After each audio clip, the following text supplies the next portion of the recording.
我相信大家都聽過一句金句，就係會撒嬌嘅女人最好命。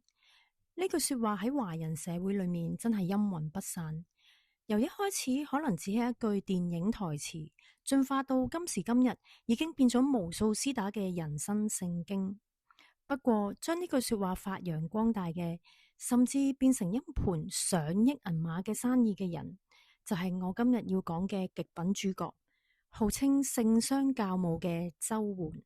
當我哋喺網上碌到呢一位周大師教女仔點樣單眼，點樣用疊字，即係我要食飯飯，我要搭車車，或者點樣扭身扭勢，扭到個身好似 X 字形咁樣去撩男人嘅時候，我諗正常人第一反應應該係打晒冷震，覺得骨都痹埋，甚至覺得有啲 cheap 添。喂，但係你諗下喎，人哋嗰啲學生呢係遍滿神州大地嘅噃，點解？因為佢捉到鹿識得脫角咯，佢撳住咗女仔想發達同埋想好命嘅死穴，將發姣唔係將撒嬌包裝成一門極高深嘅生存技能。佢喺未俾人封艇之前，小紅書同埋抖音簡直就係佢嘅天下，佢啲堂貴到飛起。閒閒地都幾千甚至幾萬蚊人仔，佢教你點樣降服男人，點樣提供傳說中嘅情緒價值，點樣令一個金龜對你死心塌地，甚至肯科水買樓買車買包包。我估你實會拗爆頭啦！而家21世紀女權當道，點解仲會有成村女人，當中仲有碩士啦、海歸派啦、白領 OL 排晒隊咁樣俾錢去學點樣討好男人呢？好多人都會企喺道德高地鬧呢啲根本就係高級撈女速成班，鬧呢班女人貪慕虛榮。但係呢，我今日就唔係喺度同你講道德嘅，咁麻煩我哋大家都一齊除低我哋嘅道德光環，剖析一下呢個奇葩現象，睇下入面究竟係咩葫蘆賣咩藥。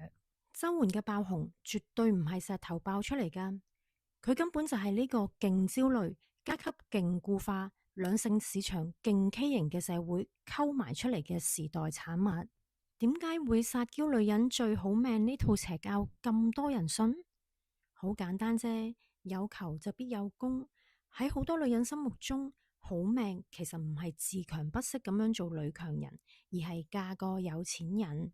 對佢哋嚟講，結婚簡直就係人生最後、最快、最有效而又合法咁樣向上流動嘅大抽獎。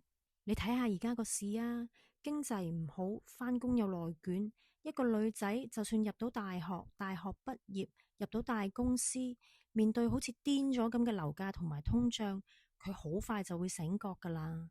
靠自己對手日捱夜捱，捱到頭髮都甩埋，分分鐘啊連首期都儲唔到，份糧淨係夠交租住劏房咋。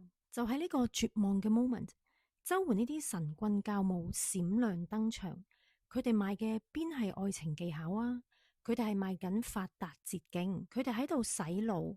絲打，你做死一世為咩啊？只要你學識點樣騎牛搵馬，搞掂男人，你結一次婚賺到嘅係你打死一世工都賺唔到嘅錢啊！周媛教嗰套係極度系統化嘅生擒獵物大法，佢會教你點樣扮傻、扮痴、扮弱智，嗲下嗨下咁樣去換取一個高正直雄性動物嘅包養。跟住呢一套做，你嘅生活就會即刻好似搭直升機咁不斷上升。學周大師話齋，硬碰硬係蠢女人先會做嘅咋，你要識得轉彎，要識得俾情緒價值。呢套偉論直頭係將女人嘅自我價值完全同男人嗰張黑卡掛鈎啊！喺呢種極致又市儈嘅實用主義之下，拍拖已經唔係講 feel 噶啦，而係一場精準嘅狩獵行動。男人，你唔係愛人，你只係一部識得行嘅 ATM 提款機。所謂撒嬌扮蠢、心心眼崇拜，講穿咗咪就係教啲女人點樣將自己嘅性別紅利去套現咯。對於一班恨錢恨到發燒、想一步登天嘅人嚟講，呢套撒嬌轉運法點都吸引過日日返工做社畜嘅。跟住落嚟，我哋就講下人嘅問題啦。全世界都知道中國男多女少，有幾千萬條光棍噶啦。照計，女人應該係皇帝女唔憂嫁先係啊，企喺食物鏈嘅最頂端。但點解仲要俾錢去學討好男人呢？呢個就係中國式相親市場最過癮嘅地方，嚴重嘅結構性錯配。數據上，基層嘅麻甩佬係多到死嘅，但係喺嗰啲一二線嘅婚戀食物鏈裏面，嗰啲有車有樓、年薪千萬、情緒穩定唔會發癲嘅 alpha male 呢，簡直就係瀕危動物啊！周援嗰啲客多數都係城市嘅白領，佢哋對眼生喺額頭嗰度，睇得上眼嘅男人少之又少。同一時間，我哋嘅兩性文化正處於一個精神分裂嘅狀態。第一，男人嘅超級雙重標準，啲男人一方面想揾一個摩登獨立嘅女人，可以幫手供樓交電費，但係骨子裏嗰種幾千年流傳落嚟大男人嘅 DNA 又作怪，想返屋企有個千依百順當佢神咁拜嘅古代丫鬟。第二就係女人嘅自相矛盾。好多女人讀過書，成日都將男女平等掛喺口邊，但係一到揀老公嘅時候，慕強嘅基因又着咗啦。面對生活壓力，又想揾一個大佬照住自己。周援呢啲老手就係睇中咗呢個位。佢教啲咩？佢就係教啲女仔點樣做一個頂級嘅綠茶婊，扮豬食老虎。佢教你點樣撫慰中國男人嗰種極度脆弱嘅自尊心。點樣用奧斯卡級數嘅虛假順從去撳機攞錢？搞搞下，社會就出現咗一個好怪嘅畫面：男人喺度揾緊一個發夢先會有嘅女神，女人就喺度演緊呢一個女神，兩邊都交足戲，但係呢，就冇人拎個真心出嚟。講到底，周援嘅出現根本就係兩性文化嘅大倒退，女人呢，就自己去物化自己。明碼實價咁將自己當件貨咁去迎合男人，當最好命變成可以俾男人包養得舒舒服服嘅時候，你嘅人格已經俾自己賤賣咗啦。周援最屈機嘅位就係佢將撒嬌呢樣憑感覺嘅嘢變成一套 SOP。如果你有聽過佢嘅神級課程，你會發現佢有一條背默嘅公式，例如果個男人講呢句呢，你就回呢3句，咁佢就會即刻心動噶啦。如果做呢5個小動作，就會引發你嘅致命誘惑噶啦。嗱，你個身要 X 型，對眼要30度角咁樣望住佢。喺呢個兵荒馬亂嘅世界，保證有效呢4隻字就最值錢噶啦。嗰啲受過情傷或者對自己未來唔清晰嘅女仔，見到呢啲所謂必勝嘅方程式，就好似跌落海見到個大水泡咁，死攬唔放。點解情感諮詢 PUA 呢啲行業咁好賺？因為佢食正咗人性最黑暗嘅兩面，就係貪心同埋恐懼。貪心係想走捷徑，恐懼係怕自己會孤獨終老兼挨窮。周援唔單止係個導師，佢仲係一個頂級嘅神棍商人。佢將你嘅焦慮包裝成課程賣翻俾你，然後將物化女性包裝成高維度嘅女性智慧。佢令你相信，你只要背咗呢本綠茶婊九陰真經，就可以搞掂全天下嘅男人，做自己命運嘅主人。但係喂，你靠氹氹堆出嚟嘅掌控感，同喺沙灘嗰度起樓冇乜分別嘅啫，一個浪打埋嚟就乜都散晒啦。講咗咁耐，作為現代人，無論男女，到底點樣可以面對一個咁癲嘅世界呢？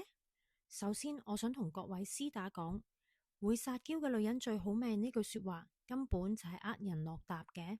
如果你所謂嘅好命係靠日日喺個男人面前扮乖扮聽話咁樣做戲返嚟，咁你都幾危險喎。學下溝通技巧係冇壞嘅，但係你千祈唔好將呢套旁門左道當係救命草喎。周援教你嘅係點樣做男人眼中一個高級而又完美嘅獵物，但係你要問一問良心，你要嘅係一段平等嘅關係，定係一張會行會走嘅長期飯票呢？如果你靠交戲咁樣去捉實一個男人，咁我恭喜你啦。咁麻煩你拎住呢個劇本咁去演足一世。你一停機唔演，個台就會即刻冧噶啦。真正嘅安全感從來都唔係靠你有幾叻咁樣去操控一個男人，而係靠你有一種隨時都可以踢走呢個男人嘅底氣。唔好為咗迎合呢個畸形嘅市場而去閹割自己嘅靈魂啦。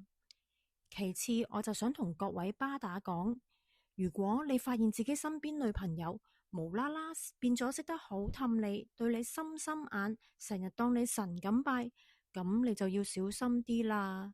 分分鐘佢去上過周媛嘅進階班啊！講笑啫，我想講嘅係男人老狗唔好成日沉醉嗰啲俾女圍、俾女拜嘅虛榮感入面啦。當一個女人無啦啦咁當你神咁拜，通常佢拜緊嘅都係你背後嗰啲現金同埋股票咋。學下欣賞女人嘅真實啦。一個真係愛你嘅女人係會發脾氣、會黑面、會串你，因為佢哋係有血有肉、活生生嘅人。佢哋唔係 Siri，唔係應聲蟲。真正嘅拍拖係會有火花，係會有摩擦噶嘛。婚姻唔應該係一場以性換愛、以愛換錢嘅交易。雖然而家嘅社會講金唔講心，講純粹嘅愛情好似好離地咁，但係我依然相信一段行得遠嘅感情一定係建基於大家真誠嘅溝通同埋一齊捱過嘅經歷。我哋可以撒下嬌當係生活情趣，但係唔好一味討好。我哋可以學下點樣維繫感情，但係唔好學去計算人哋嘅銀行戶口。我哋可以去追求物質生活，但係唔好將另外一半當係提款機或者工人姐姐。周媛呢啲教母嘅誕起，簡直就係時代嘅悲哀。佢剃晒全世界嘅眼眉，話俾大家知男女關係有幾多計算同埋不安。真正嘅好命係你擁有 say no 嘅權利，你可以撒嬌，因為你真係中意呢個人，想搞下氣氛，而唔係因為你焗住要撒嬌先可以換取下個月嘅零用錢。撒嬌只係拍拖嘅調味劑，唔係主菜啊！希望大家清醒啲。拍拖結婚唔係一場邊個呃邊個嘅困獸鬥。所謂兩性關係，應該係兩個獨立嘅靈魂喺度交流，做真正嘅靈魂伴侶。與其死搶爛搶做一個姣精，不如的起心肝做一個有底氣嘅人啦。